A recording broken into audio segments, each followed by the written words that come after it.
Now, so many people think that they don't have the time in the day to grow a YouTube channel. And I'll be honest with you, I've never quite understood this because I'm seeing channels explode with people doing very minimalist vlogging style content. And all you need is 15 minutes in the morning. For example, I'm having a coffee now, and I could chat to you guys every morning if I wanted in that 15-minute coffee break. I don't need to generate any extra time. I don't need to create the perfect YouTube studio. I don't need to find the perfect opportunity. You can literally grow your YouTube channel with 15 minutes a day. You could just use your phone, you could put it on a selfie stick or tripod. I'm speaking to you now on an action cam that is just on a pole, but I could also use an extendable selfie stick and I could just stick it on the table and I could be speaking directly to it.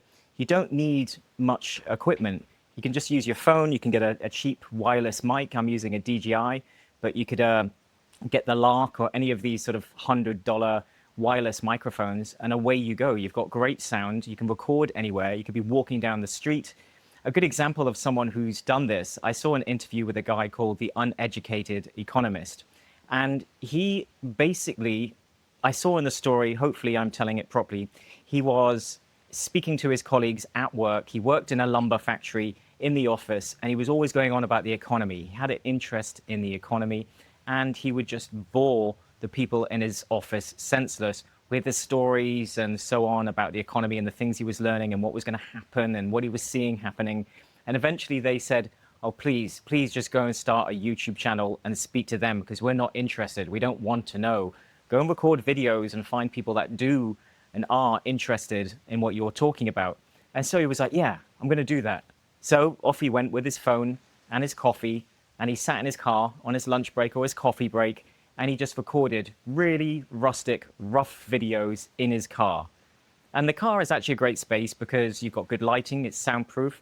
You've maybe already got a space to put your phone from where you're holding it with a GPS for Google Maps. And you could just place it anywhere. But otherwise, just get a cheap selfie stick and just pop it somewhere, or find something to stick onto your window. But there's always some way to easily, cheaply start to record videos. And he basically exploded. People were interested in his opinions. People did like what he was having to say. And he was getting over 500,000 views, and he's got over 100 to 150,000 subscribers now, I think. And he's doing great. I think he's still working his job. He hasn't changed the format. His videos are as crappy as ever. And he's obviously seen no reason to improve. You could say, okay, he could quit his job now and maybe he could buy some better equipment. But would that take something away from it? And I've seen YouTubers who have actually built fancy big studios a number of years ago, and their views actually went down because people didn't like the over-polished look. And these days it's exactly the same. People are craving more authentic content, more relaxed styles of content.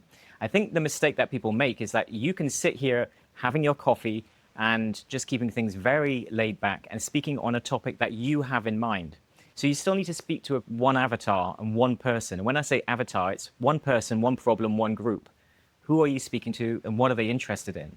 So if it's just you going off on meandering stories about your life, then unless you're an interesting person doing interesting things, which makes you an influencer, then people are probably not going to be interested in your opinions, at least not to begin with.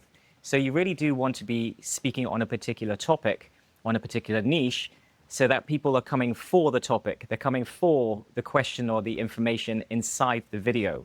That's what they're going to find interesting and valuable more than you to begin with. So over time, we sort of balance out between educator or opinion person, and then we move into a little bit more of the influencer level. And you start to, as you get a brand, personal brand builds, people recognize you, then you become a tiny bit of an influencer.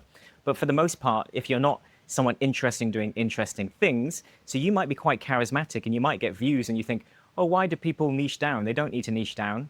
That's because you're an interesting, charismatic person doing interesting and charismatic things. So therefore, people are coming for you. They're not necessarily coming for what you're talking about. Whereas most of us need to stick to a particular topic and speak to people in a particular area. So maybe you're speaking about fitness for men over 40 or women trying to get over divorce, or it could be any particular group or people struggling with loneliness. There's so many different topics and things that you could pull into. You could speak on just about anything. If you've got some life experience, you can speak to somebody We inevitably think that we don't have anything interesting to say or share, but you have passions, you have experiences, good and bad, that you can easily share on camera. You could easily get on camera. You just need to research a little bit and think about what you're going to say, and then speak on that topic. So you can do it grandpa style vlogging and actually just be like this, meandering on a topic where you could stop and you could think, you could take your time, you can edit it afterwards. It's super easy, but do a one take, leave some of the mistakes in. It's real. People want real. You can then walk around and film a little bit of B-roll clips. So for example, I could go onto the beach, record a couple of clips, or I could record a couple of clips of the plants around me and the trees and the wind, and that would add something to my video other than just my face. And that would be it. Incredibly easy. So this will probably be a 10-minute take video. That's going to take me another 10 to 15 minutes to edit, and that's done. I'll then take a screenshot from the thumbnail, from the video itself of the thumbnail, and add a bit of text to it, and away I go. So probably within an hour, I've managed to create a video. So you could actually be creating a video every single day. I could sit here and I could record 3 or 4, 5 videos in an hour, and that would be me done for the week. So you could actually do it all in one sitting. You could sit down for your Saturday or Sunday coffee and speak on a few topics. And there you go, done. But you need to do your research, and you need to make sure that you're speaking to the right people, because I think that's where people generally go wrong. They overcomplicate things. This is what I often say to people in our members area. And if you do want more help with this, I will put a link to our community in the video description where you can get more free training and support and get started. As I say, it's completely free to get started. But inside there, what people often say is that they're only able to get a couple of videos out and they're struggling to find the time. And it's normally you overcomplicating it. You can always make a video as simple as this. You can always just film yourself and then talk over it later. There's always an option to simplify for the beginning so that you can get more content out, so that you can grow quicker. You can get better later on.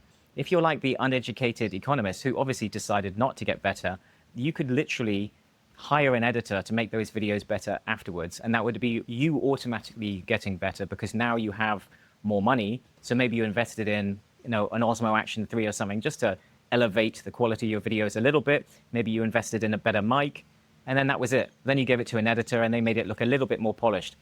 So your video quality automatically went up because you had the money to spend on it. But the first thing you need to do is just to start creating content. 50% of the battle is just creating content. So honestly, I think you should become a coffee break conversationalist or coffee break YouTuber and start to create your content. You could start a active YouTube channel with 5 hours a week. Sure, we want to do better and you can overcomplicate it, but it's just not necessary.